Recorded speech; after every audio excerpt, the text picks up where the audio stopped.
Welcome to the OverDeVest Nurseries YouTube channel.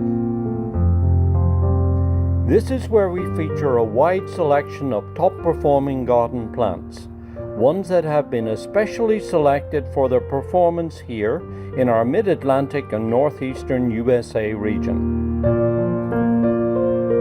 If you're a returning subscriber, welcome back.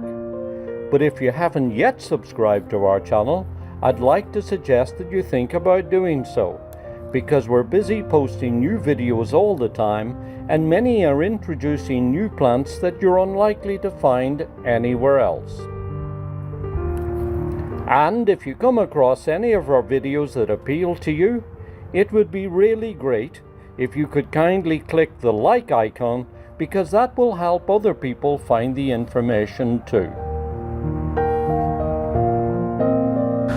Well, hello and welcome to OverDeVest Nurseries.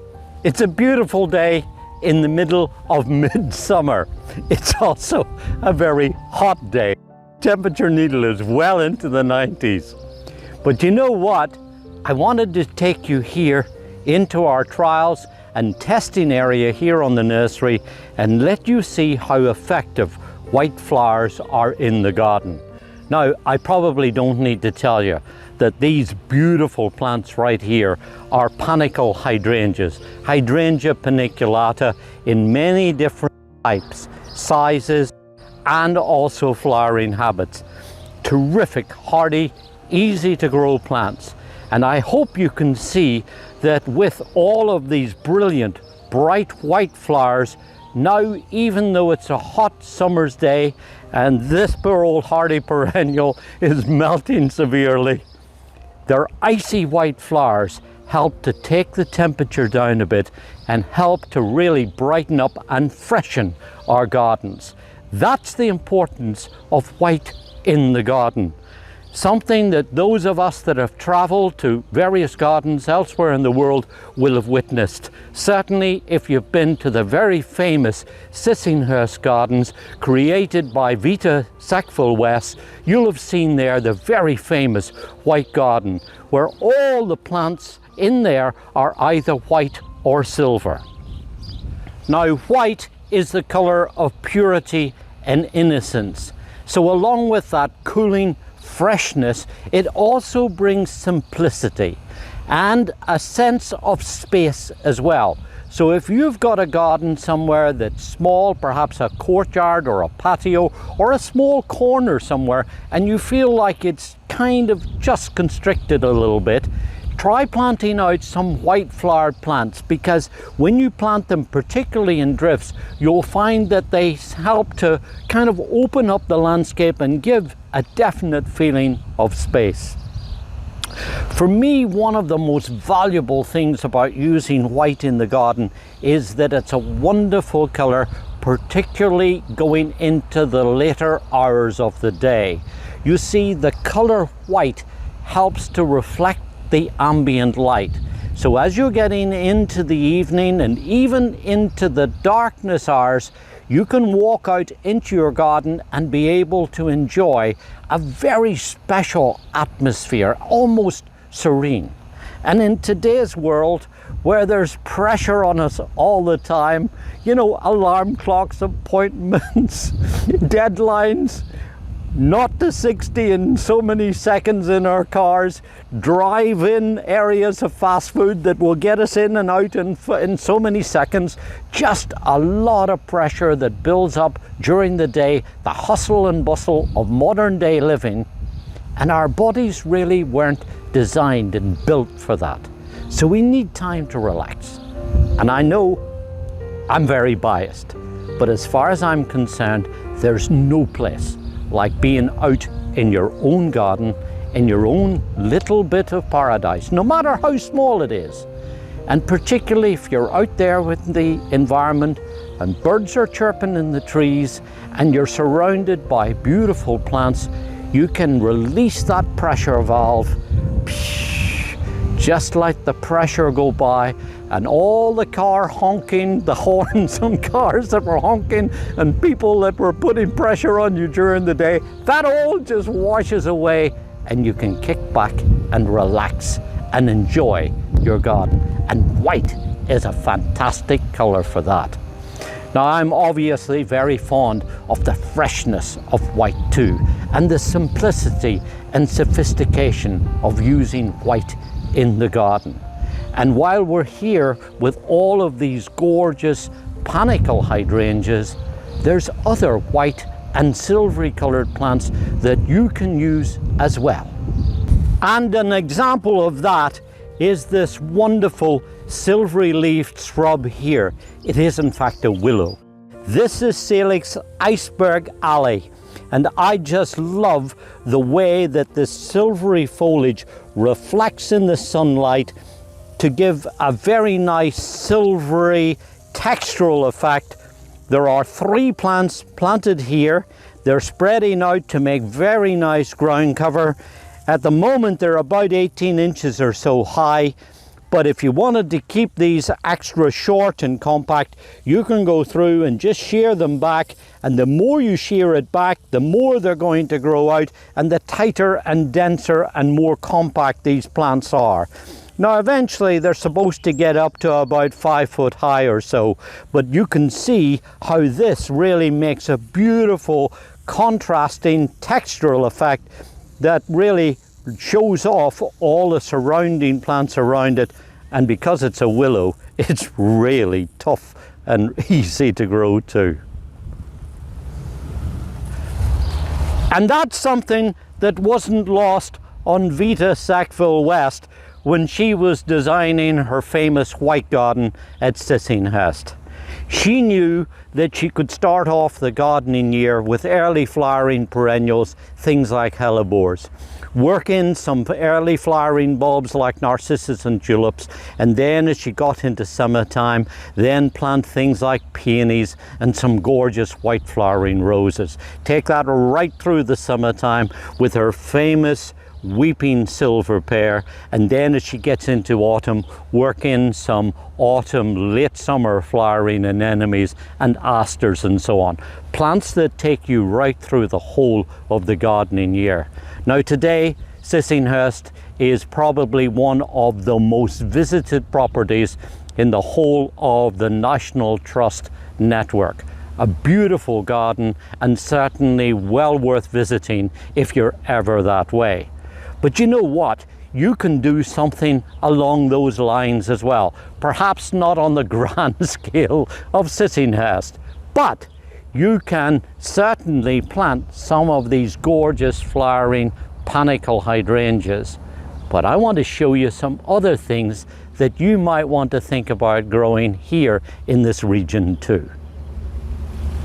And it's just not willows that are tough and hardy and easy to grow. Things like the Russian sage here, Pervoskia, is a terrific plant too. Tough as nails, hardy, reliable, very drought tolerant once it gets established. Here's a plant that just loves to grow in a sunny, well-drained position. Rocky, gravelly sites are ideal, and when you look in here and see this finely textured foliage and these silvery white stems that then in summertime now carry these blue flowers and purple calyxes that remain long after the flowers actually pass, I think you can see that this is a really great plant to have that kind of architectural upright growth habit that sets off other things that might be lower or perhaps spreading out to make ground cover. This particular one is one called Blue Jean Baby that we're very fond of, though we feature several really good ones elsewhere on this channel, and of course are stocked in our partnering garden centres as well. And it's just not Pervoskia.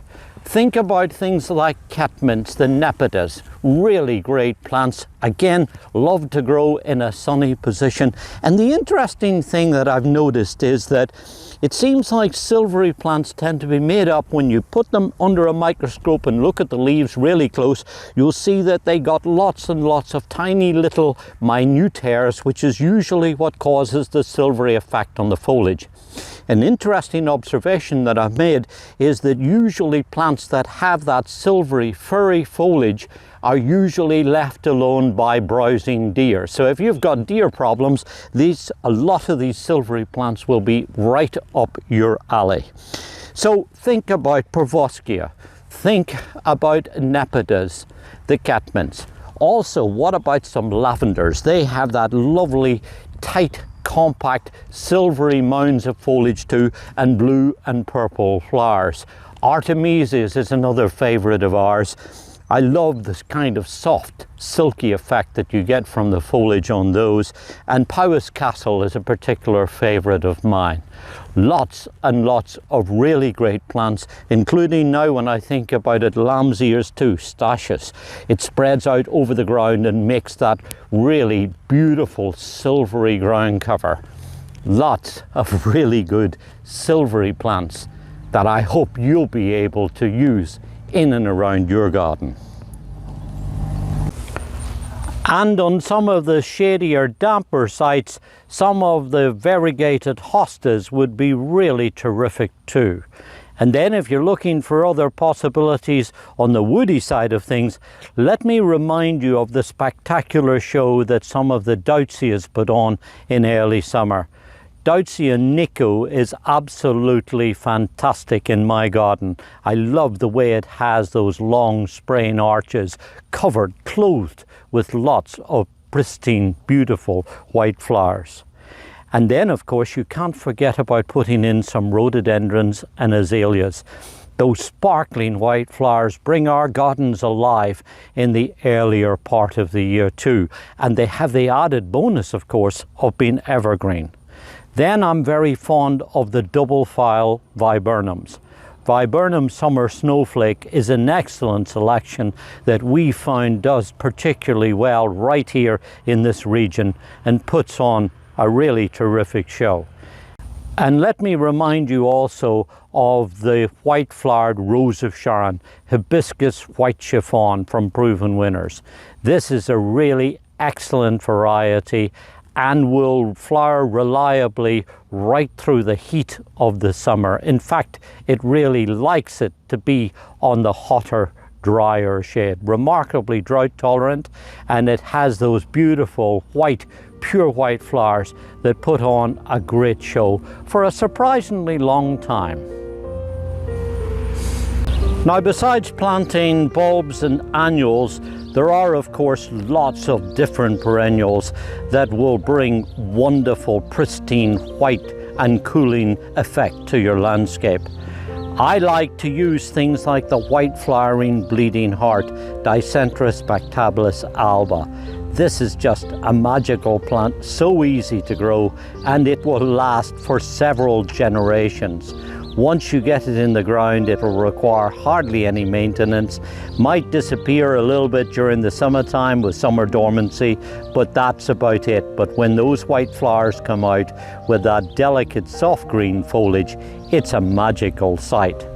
Then I like to follow on with some of the white flowering peonies. Wonderful to have the freshness of those big white flowers sticking up out of the landscape. Makes a beautiful show. And of course, there's lots and lots of really beautiful white roses. And then follow on perhaps with some white flowering phlox. These are just absolutely gorgeous.